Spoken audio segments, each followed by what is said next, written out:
Bismillahirrahmanirrahim.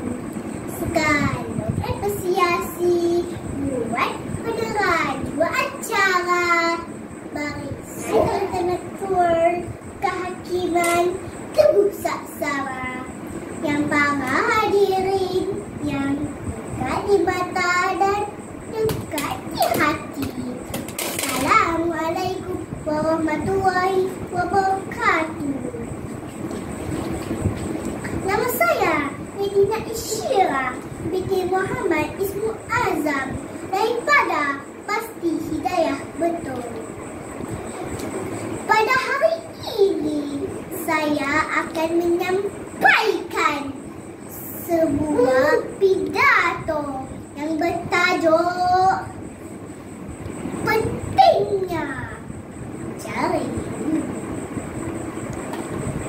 Alhamdulillah, segala puji bagi Allah yang telah memberikan kita kesempatan untuk berkumpul di tempat ini dalam keadaan sihat walafiat. Salawat dan salam semoga tetap tercurah limpah kepada Nabi Muhammad Sallallahu Alaihi Wasallam, keluarganya, sahabatnya dan para pengikutnya sampai akhir zaman. Firman Allah Subhanahu wa Ta'ala di dalam surah An-Nahl ayat 89 yang berbunyi, "Manazana alaikal kitaba tibyanan likulli syai'in wa hudan wa rahmah wa busyra lil muslimin."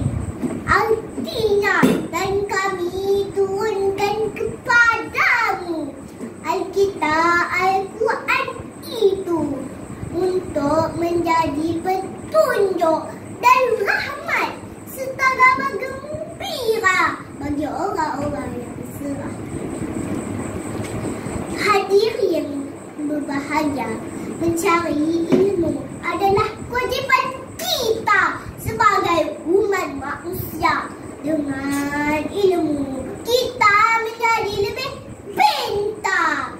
Dengan ilmu kita mempunyai keahlian dan pengetahuan tentang segala jenis hal. Dengan ilmu kita menjadi lebih tahu cara-cara mengatasi sesuatu persoalan. Ilmu tidak hanya terbatas akan hal-hal yang diajarkan di sekolah sahaja. Banyak lagi ilmu lain yang kita pelajari untuk menunjang kehidupan kita.